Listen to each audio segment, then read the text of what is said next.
काही दिवसापूर्वीच या देशामध्ये रामराज्य स्थापन झालं आणि रामराज्य स्थापन झाल्यानंतर साजरी करण्यात येणारी पहिलीच ही शिवजयंती. खरं तर आजही आमच्या मुलांना सांगावे लागत नाही की महाराज कोण होते. जन्मताच यातली माती त्यांच्या पायावर महाराजांविषयीचा पूर्ण इतिहास लिहून पाठवते का काय अशी ख्याती हल्ली आहे. आम्हाला सांगावं लागत नाही महाराज कोण होते. कुठल्याही मुलाला विचारलं की महाराज कोण होते, तो सांगेल तुम्हाला की महाराज एक असे राजे होते ज्यांनी गड किल्ले घेतले, स्वातंत्र्यासाठी लढले, स्वराज्य स्थापन केलं. इतकी सहज आणि इतंभूत माहिती आमच्या मुलांकडून तुम्हाला पाहायला मिळाली. मग तुमच्या मनामध्ये हा प्रश्न येतो, मग आम्हाला सर्व इतिहास तर माहिती आहे, मग हा शिवजयंतीचा घाट आमचे शिक्षक घालतात तरी का? आमचा वेळ इतका महत्वाचा.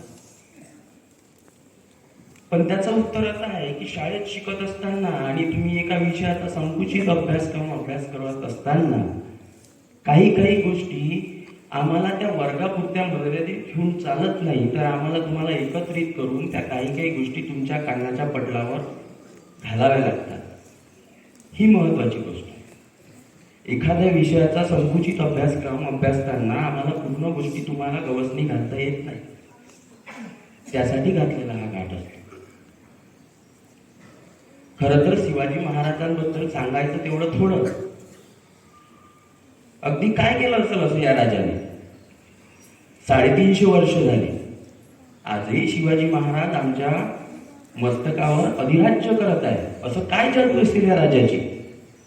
अगदी परवाची गोष्ट, नवरा बायको आणि त्यांचा 10-12 वर्षाचा मुलगा लाईट हाऊसला चालले होते फिरायला स्वतःच्या कारमध्ये.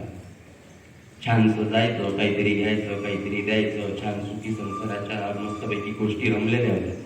प्रवास चालू होता, काहीतरी तुमचं काहीतरी आमचं, अशा छानपैकी सुखी संसाराच्या गोष्टी रमत असताना अचानक गाडीनं वेग घेतला. तोच एक समोरनं भरधाव वेगानं ट्रक आला. या कारची आणि त्या ट्रकची टक्कर झाली. क्षणार्धात होत्याचं नव्हतं झालं. बायको रस्त्याच्या कडेला जाऊन धडपडली, मुलगा एका खड्ड्यात जाऊन धडपडला.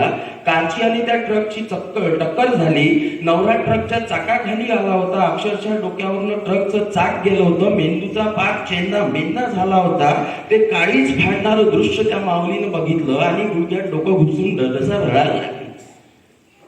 आणि ज्याच्या बरोबर उभ्या आयुष्याचा संसार केला तो पती माझा गेला, पण ज्याच्यासाठी मला जगायचा आहे तो माझा मुलगा काय. मुलगा रस्त्याच्याच कडेला धडपडून उभा राहत होता. उभा राहिल्यानंतर त्याची नजर वळाली आईकडं. धावून तो आईकडे गेला. धावता त्याची नजर वळाली ट्रककडं. ट्रकच्या चाकाखाली गेली आणि चिखलामध्ये रस्त्यामध्ये आपल्या रक्तामध्ये न्हाळलेला आपला बाप दिसला आणि भयान वेगानं ते आपल्या मायेच्या कुशीत शिरलं. ढळढळ रडायला लागला.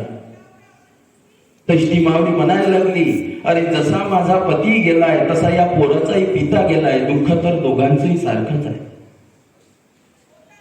पण या क्षणी माझ्या मुलानं मला आई म्हणून हाक मारावी. मी समजेल की माझ्या जीवन जगण्याचा आधार माझ्यासोबत. तसं त्या माऊलीनं त्या मुलाला आपल्या बाजूला सारलं. दोन्ही खांदे पकडले, गदागदा हरवले. बाळा फक्त एकदा आई म्हण, बाळा फक्त एकदा आई म्हण. पण मुलग लाख प्रयत्न करत होता, पण कंठातून आणि ओठातून शब्द बाहेर पडत नव्हतं. त्या माऊलीला कळून चुकलं. बापाचा मृत्यू या डोळ्यांनी बघितला आणि या मुलाची वाचा गेली. त्या माऊलीला वाटलं आज नाही उद्या आपलं पोरगं बोलेल, परवा बोलेल, नरवा बोलेल. अनेक डॉक्टर झाले, वैद्य झाले, हकीम झाले. वर्ष झाले, 2 वर्ष झाले, 4 वर्ष झाले, 8 वर्ष झाले, 9 वर्ष झाले. पोरगं मुकच राहिलं. एके दिवशी ती आई आपल्या त्या मुलाला घेऊन शाळेच्या स्नेहसंमेलनाच्या कार्यक्रमाला गेली. रंगमंचावर एक कार्यक्रम झाले, नाटक झालं, गाणं झालं, खूप कार्यक्रम झाले. पण पोरगं सगळं किरकिल्या डोळ्यांनी बघतच होतं. अचानक त्याच रंगमंचावर एका किल्ल्याची प्रतिकृती साकारली गेली आणि समोर उभे होते तानाजी, येसाजी. मुलगा बावरला, घाबरला, डोळे शहारले. मुलाच्या लक्षात आलं, अरे ज्या अर्थी किल्ला आहे, तानाजी आहे, समोर कोण येसाजी आहे, तर शिवछत्रपती तिथेच असणार. मुलगा ताडकन खुर्चीवरून उभा झाला. तितक्यातच पडद्यामागून शिवाजी येताना दिसले आणि मुलाचा ओठ लावले, जीभ हल्ली. अचानक कंठातून श्वास फुटला, आई बघतो शिवाजी. सगळं सभागृह शांत झालं, निस्तब्ध झालं. त्या भयान सभागृहाच्या शांततेला चिरत त्या माऊलीचा रडण्याचा आवाज येतो. ती माऊली रडत होती. समोर स्थानापन्न झालेले पाहुणे त्या माऊलीला विचारत होते, माऊली का रडताय? तशी ती माऊली सांगत होती, गेल्या 9 वर्षापासून माझा पोरग मुकच होतं, पण आज फक्त माझ्या पुराणे रंगमंचावर शिवछत्रपती बघितले आणि माझं 9 वर्षाचं मुक पोरग बोलायला लागलं. अशी जादू या राजाची आहे. आजही आमच्या मुलांना सांगावं लागत नाही शिवछत्रपती कोण. एखाद्या महान पुरुषाचा लेखाजोखा तुमच्या समोर मांडायचा म्हणजे झालं तर नुसतं बोलून चालत नाही.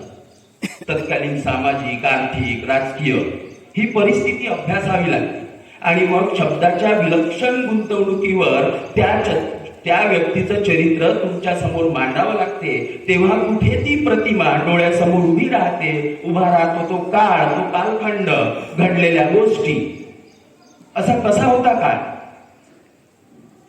रयत खंगलेली, कसलेली, कसलाही स्वाभिमान नसलेली, स्वराज्य नसलेली, डोंगर दऱ्या कळेकपाऱ्या दडून बसलेली, जगण्यासाठी मरायचं आणि मरण्यासाठीच जगायचं इतकाच अट्टहास केलेली. मासाहेब जिजाऊ जेव्हा लहानशा शिवाजीला घेऊन पुण्यात आल्या तेव्हा कसं होतं पुणे? उद्ध्वस्त, भकास, ओस आणि कंगाल झालेलं पुणे.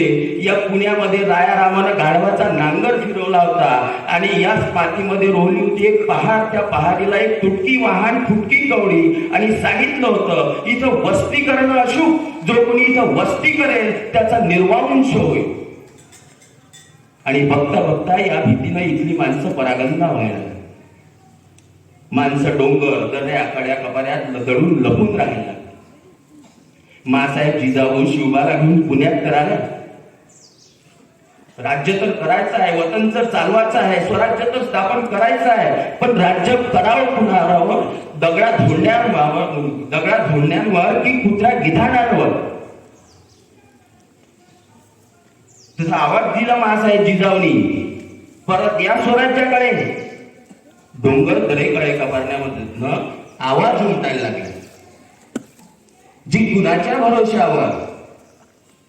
तसे कडाडले शिवबा, तुमच्या जगदंबेच्या भरोशावर. परत या, आई भवानी समर्थ आहे. लोक गावामध्ये यायला लागले. हळूहळू इथली मांदियाळी वाढायला लागली, गावं गजबजू लागली, घरं कुजबजू लागली. पण लोकांच्या लक्षात आलं, राजांच्या सांगण्यावरून बरहुकूम गावात तर आलो, आता करायचं काय, खायचं काय, प्यायचं काय, शेती करावी तर तिच्या उरात पेरायचं काय? आणि विचार ते झाले मासाहेबांना, मासाहेब तुमच्या सांगण्यावरून बरहुकूम गावात तर आलो, पण खायचं काय, प्यायचं काय, शेतात जायचं तर पेरायचं काय आणि नेमकं करायचं तरी काय? तेव्हा या महाराष्ट्रातली आणि या देशातली पहिली सहकारी बँक उभा राहिली. त्या सहकारी बँकेचं नाव होतं स्वराज्य आणि त्या सहकारी बँकेच्या संस्थापिका होत्या मासाहेब जिजाऊ. लोकांना अन्न दिलं, धान्य दिलं, पेरण्यासाठी बियाणं दिली, बैलजोडी दिली आणि इथला शेतकरी उभा राहिला. शेतकरी शेतातही गेला, हिरवे हिरवे कोंब जमिनीच्या ऊर फुडून डोकावून पाहूही लागले, छानशी पिकं बहरूही लागले, छानशा पिकाला मोत्यासारखे कंस हवेबरोबर झुलू लागले, हवेबरोबर फिरू लागले. पण अचानक शेतकऱ्याच्या मनामध्ये प्रश्न आला, आपण शेतात तर आलो, नांगरणी तर केली, हिरवे हिरवे कोंब फुटले तर आणि मोत्यासारखी कंस लगडली, पण या कंसामध्ये कधी यवनांची टोळझाड यायची, उभ्या पिकात घोड्यांच्या टापाचा हैदोस मांडायची, पुन्हा एकदा आयुष्याची राख रांगोळी व्हायची. जगायचं तर कशासाठी आणि मरायचं तर कशासाठी? विचार ते झाले राजांना. राजे तुमच्या सांगण्यावरून बरहुकूम गावात तर आलो, शेतात तर गेलो, पिकही पेरली, मोत्यासारखी कंसही लगडले गेली, पण मोत्यासारख्या कंसावर यवनांची टोळझाड कधी यायची, उभ्या घोड्यांच्या टापाखाली पूर्ण पिकं चिरडून निघायची, पुन्हा एकदा आयुष्याची राख रांगोळी घ्यायची. तसे विचार ते झाले राजे. तुमच्या मोत्यासारख्या कंसावर पाखरं बसू नये म्हणून तुम्ही काय करता? सांगता झाला शेतकरी, काही नाही जी, बांधावर फक्त गोपणी आणि दगड घेऊन उभा राहतो जी, मग आताही तेवढंच करा, आताही तेवढंच करा. आणि इथला शेतकरी आपलं पिकं राखण्याकरता बांधावर गोफणी आणि दगड घेऊन उभा राहायला लागला. बघता बघता यवनांची टोळधाड आली यवनांची टोळधाड आली. एकदम हल्ला कल्लोळ बसला. शेतकरी हर्षोल्लासित झाला. आनंदानं गोफणं दगड गडा भिरकावू लागला. अचानक कळलं की ज्या वेगानं टोळधाड येत आहे त्याच वेगानं ती परतही जात आहे. शेतकरी आनंदला उत्साहाला हर्षोल्लासित झाला. आनंदाने शेतकरी धावत राजाकडे गेला. राजा पिकं सुरक्षित राहिली जी. तसे राजे कळाले. आता जसं पिकाचं राखण करायला शिकला तसं आता मातीचंही राखण करायला शिका. आणि आता इथे एक वेगळी परंपरा सुरू झाली. जो शेतकरी अगोदर पिकाचं राखण करत होता आता तो स्वराज्याचं राखण करायला लागला. दसऱ्याला सीमोल्लंघन करावं आणि स्वराज्याच्या कामांना बळकटी द्यावी. अक्षय तृतीयेला परत यावं आणि आपले शेतीचे काम पुन्हा सुरू करावे असला इथला रिवाज सुरू झाला. महाराजांच्या स्वराज्याचा जाहीरनामा होता, वचननामा होता. काय होतं वचननामा? वचननामा होता फक्त एकच, सर्वांस पोटास लावणे आहे बस. त्यांना माहिती होतं हे लोक पोटास लागले पाहिजे. पोटास लागले पाहिजे म्हणजे यांचे पोट भरलेले असले पाहिजे. कारण पोट खाली असतात तर लोक झोपी जातात आणि पोट भरली असतात की टाळ मानेनं आणि काण्यानं उभे राहायला शिकतात. त्यांना ही माहिती होती. त्या निष्ठेनं माणसं इथे गोळाली. बघता बघता हे महाराज याच पोराडोरांना, शेतकऱ्यांच्या लहान मुलांना, चड्डी लंगोटीतल्या पोरांना घेऊन दूर कुठेतरी डोंगरात जायचे. धाऱ्या दळ्या खऱ्या कपाऱ्या यांना तलवारबाजीचं प्रशिक्षण द्यायचे. आणि कुणी जर आलं तर तलवारी वगैरे लपून ठेवायचे आणि आपला विटी दांडूचा खेळ सुरू करायचे. माणसं महाराजांनी निवडली ते सूक्ष्म केली. एक वेळा महाराज गावाची जत्रा भरली होती. महाराज रपेटीवरनं, घोड्यावरच्या रपेटीवरनं चालले होते. महाराजांना दिसलं तानरेड्याचं पोर अगदी हिरव्या रणामध्ये नागिन सळसळावी आणि त्याच्या हातामधून वीज लखलखावी असा दांडपट्टा फिरवत आहे. महाराजांना वाटलं हा पोर आपल्याला हवा, हा पोर हवा. महाराज त्याच्याकडे गेले. म्हणाले येतोस रे आमच्याकडे? तो म्हणाला काय करावं लागेल जी? काही नाही, आता जसं दांडपट्टा फिरवतो तसंच आमच्याकडे फिरवायचं बस. तो म्हणाला येतो की जी. आला. त्याचं नाव होतं जीवा महाल. महाराज एक वेळा बाजारात फिरायला निघाले. समोर एक आण रान रेड्याच्या ताकदीचं तार वापवी तसा पहार वाप निघालेला एक पोरगा महाराजांना दिसला. चालत येत होता नुसता हत्तीच्या मदमस्त चालीनुसार.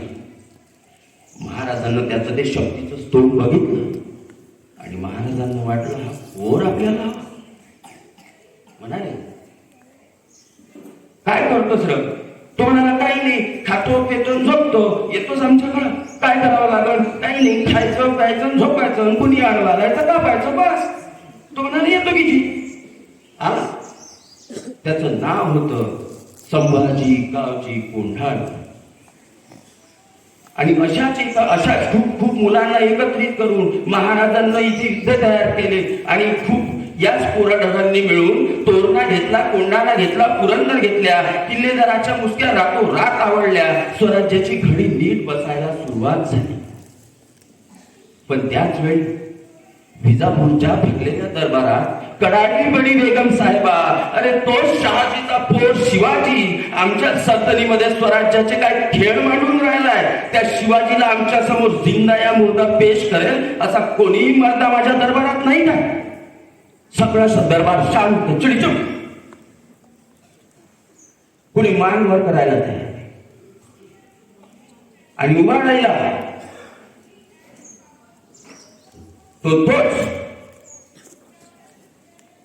ज्याने शिवाजी महाराजांचे पिताजी शहाजी यांना कैद करण्यापर्यंत मजरमारी कैद केलं. तोच ज्याने स्वतःच्या सैन्याच्या बळावर खुद्द औरंगजेबाला कैद करण्यापर्यंत मजर मारली.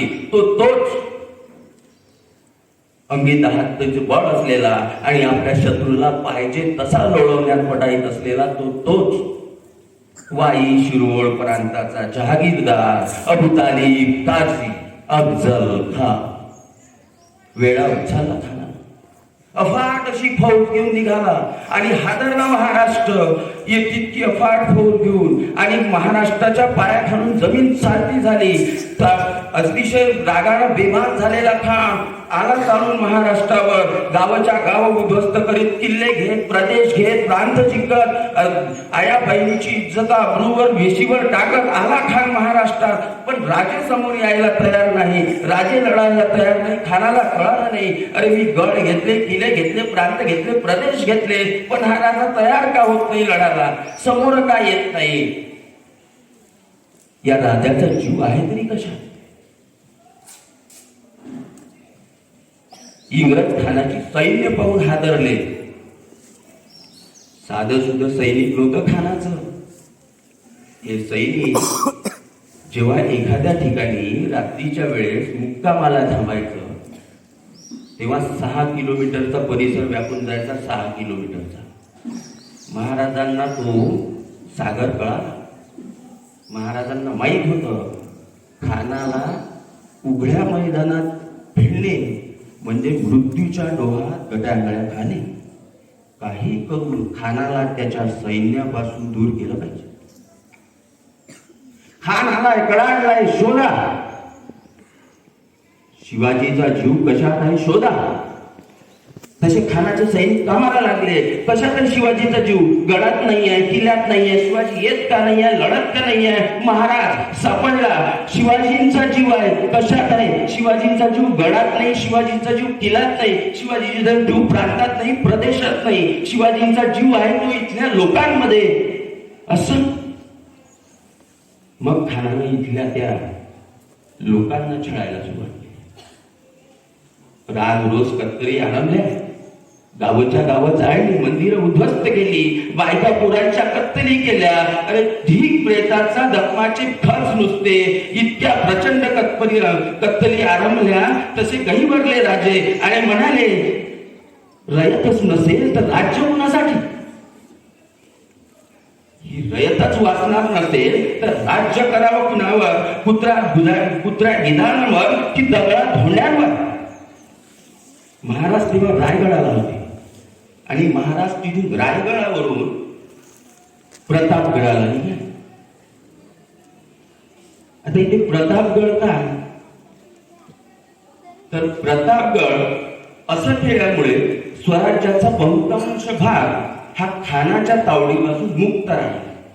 प्रतापगड यासाठी नाही की बाजूलाच महाबळेश्वर थंड हवेचं ठिकाण आहे म्हणून. प्रतापगड यासाठी की प्रतापगडाला संरक्षण आहे पसरणीच्या घाटाचं. प्रतापगडावर जाण्याचा एकच मार्ग, त्याचं नाव आहे रणतोंडीची वाट. म्हणजे तिथून जाताना तोंड रडल्यासारखंच होतं, इतका बिकट. खानाला कळालं प्रतापगड काय चीज आहे. वाय शिरोड प्रांताचा जहागीर आहे, त्याला माहिती आहे प्रतापगड काय चीज आहे. खान कळाला, शक्ती आपल्यात कळाला. त्याला कळालं महाराजांनी प्रतापगड जवळ केला आहे. तसं महाराज खान कडाडला. आल्या आल्या दमाचं सक्त ताकीदभर पत्र महाराजांना पाठवलं.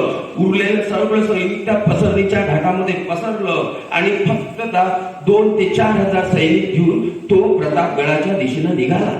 खानानं पत्र पाठवलं महाराजाला. जान प्यारी असेल तर दाती तृण घालून तुरंत शाराने नाही तर बेमोत मारला जाशील.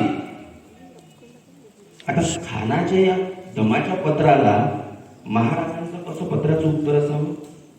येत नाही जाय, तुला बघून घेतो, नाद नाही करायचा.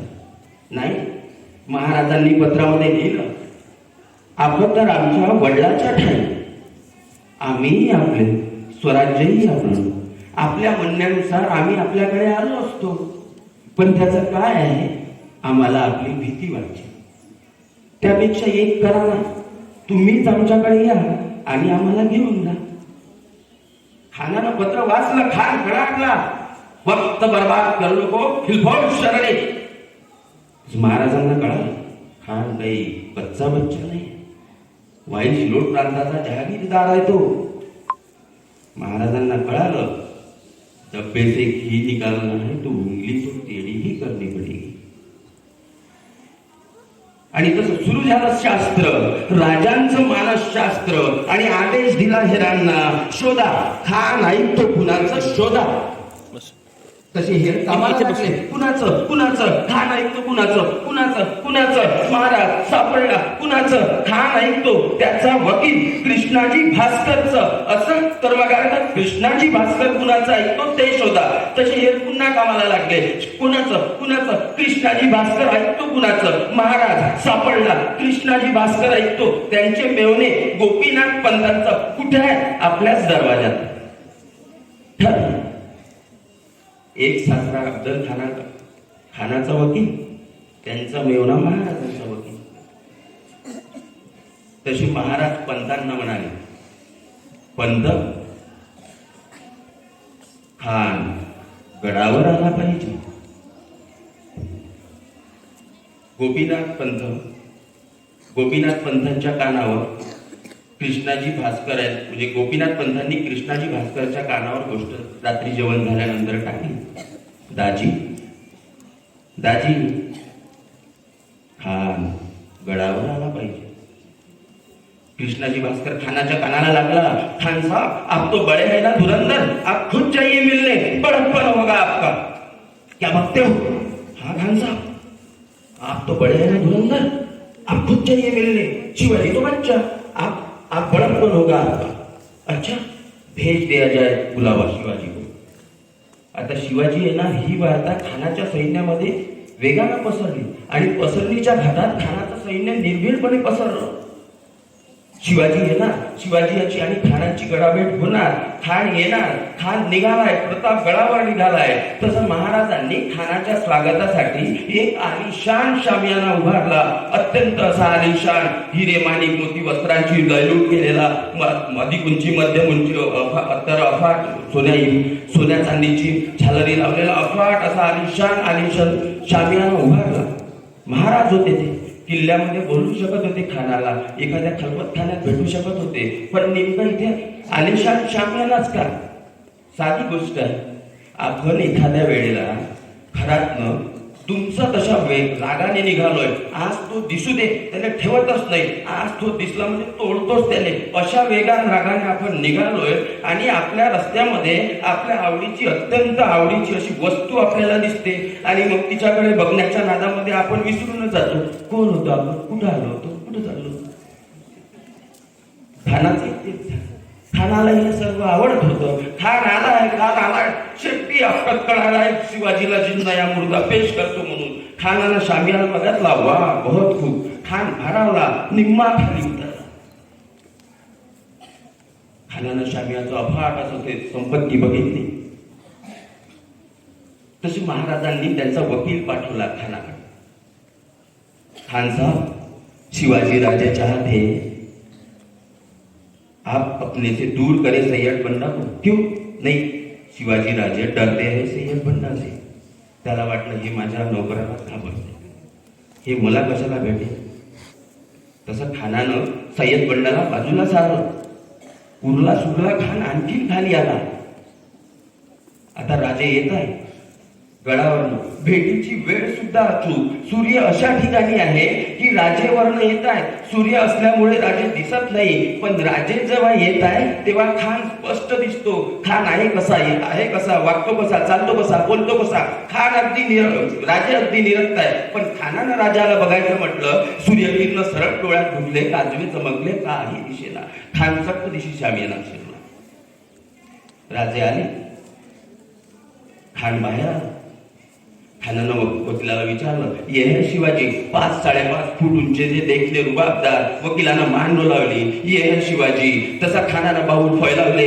गळाभेटीसाठी शिवाजी खानाच्या मिठीत शिरले. खानाची मिठी आवडली गेली. खानानं गळाभेटीसाठी बाजू आवडली, कोस वाढला, दाब पडला. महाराजांनी नजरअंदाज केला. तोच खानाची कटार महाराजांच्या मस्तकापासून पाठीपर्यंत सरकली. महाराजांना दगा जाणवला. वाघनख निघाली, बसली पोटात. दगा करत खान कडाडला. सय्यद बंडा धावला. जीवा महालाने त्याला कापला. कृष्णाजी भास्कर धावला. उलटत्या राजावर पलट वार केला. राजे पलटले. कृष्णाजी भास्करला कापला आणि संभाजी गावजी पुढं झाला आणि एका झटक्यात खानाची गर्दन छाटली गेली. खान पडला. प्रतापगडाच्या प्रताप माचीवरची तोफ कडाडली. फतेह झाली. भगवा डौलांना फडकू लागला.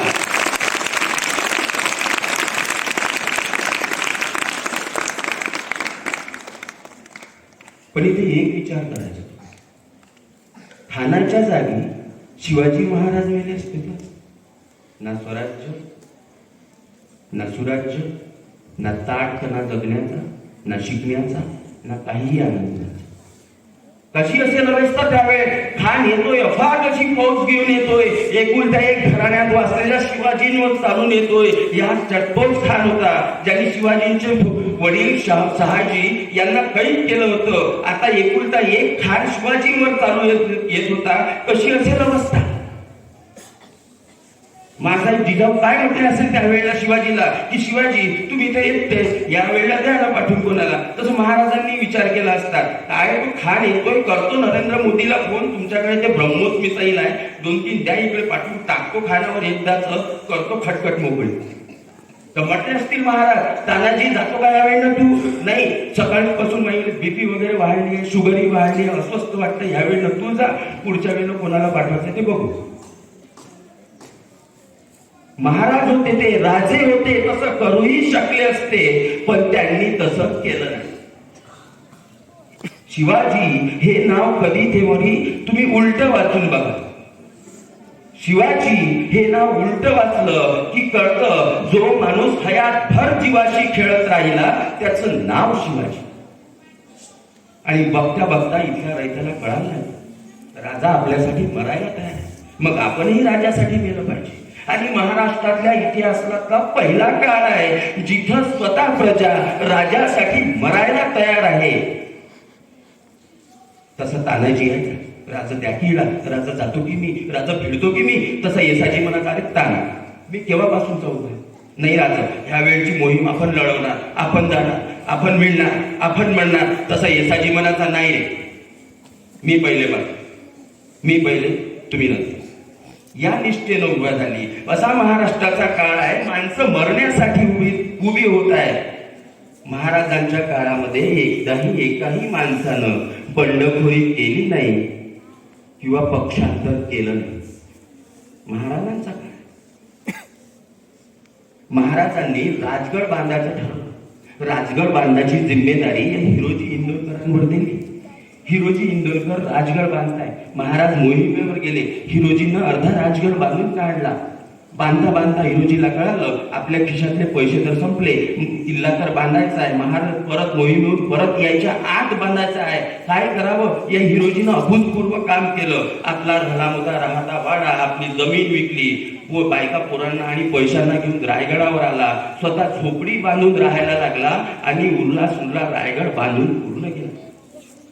महाराज मोहिमेवरनं परत आल्यानंतर त्यांना कळालं इंदोरकरांनी काय पराक्रम केले आहे. तेव्हा स्वराज्याभिषेक झाल्यानंतर या इंदोरकरांचा आदर सत्कार करावा असं महाराजांनी ठरवलं.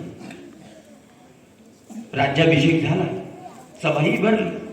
महाराज कडाडले, हिरोजी स्वराज्याचा गड तुम्ही बांधला, मागा तुम्हाला काय पाहिजे? तशी हिरोजी उत्तर देत आहे, महाराज उभं स्वराज्य तुम्ही आमच्या पदरात घेतलंय, आम्हाला आणखी काय हवंय? तसे महाराज म्हणाले, नाही हिरोजी तुम्ही काहीतरी मागितलंच पाहिजे, हक्क आहे तुमचा. तशी हिरोजी म्हणतायत, महाराज या ज्या श्रद्धेनं आम्ही हा रायगड उभा केलाय त्या श्रद्धेनं या रायगडावर आम्ही एक मंदिर बांधलंय. त्याच मंदिरावरच्या एका पायरीवर म्हणजे एका दगडावर आम्हाला आमची नाव पुरायची अनुमती द्या. महाराजांना कळालं नाही. अरे वतनदारी नाही मागितली, जहागीरदारी नाही मागितली, मागून मागितलं तर काय, एका दगडावर नाव कोरायची अनुमती. महाराजांनी विचारलं, हिरोजी असं का? तेव्हा हिरोजी उत्तर देत आहेत, राजे ज्या ज्या वेळी रायगडावर राहाल त्या त्यावेळी मंदिरात या, ज्या ज्या वेळी मंदिरात या त्या त्यावेळी तुमच्या पायाची पायधूळ माझ्या नावावर म्हणजे माझ्या मस्तकावर सतत अभिषेक करत राहील. राजे एवढं भाग्य पदरामध्ये टाका, नाही म्हणू नका. अरे तो हिरोजी इंदोरकर होता म्हणून स्वराज्याचा गड उभा आहे. विश्वास दिला होता शिवाजींनी, हे तुझं आहे, हे तुला सांभाळलं पाहिजे. महाराजांना एक वेळा स्वराज्य चालवण्यासाठी काही पैशांची आवश्यकता होती. तेव्हा महाराज आपल्या काही मावळ्यांना घेऊन एका सावकाराकडे गेले. त्याला म्हणाले, आम्हाला कर्जाची आवश्यकता आहे, आम्हाला 35,000 होल कर्ज म्हणून द्यावे. तसा सावकार उभा पूर्ण दृष्टिकोनातून म्हणाला, कर्ज द्यायचं म्हणजे काहीतरी तारण ठेवावं लागणार. तारण काय ठेवणार?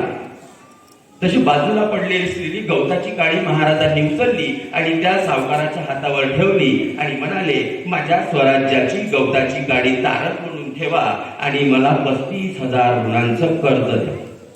सावकाराने ती गवताची काडी मोठ्या इमामात जतन करून ठेवली.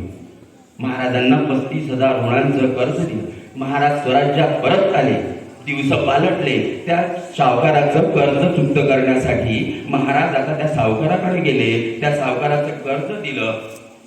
त्या सावकाराने जतन करून ठेवलेली ती काडी, गवताची काडी महाराजांच्या हातावर दिली. तसे बोलले पाहिजे प्रभू महाराज, गवताची काडी ती काय, घेतली ती काय आणि नाही घेतली तरी काय. तसे बोलले महाराज, माझ्या स्वराज्याच्या गवताची काडी देखील कुणा सावकाराकडे गहाण राहिलेली मला चालणार. या दृष्टिकोनातून त्यांनी स्वराज्य उभं.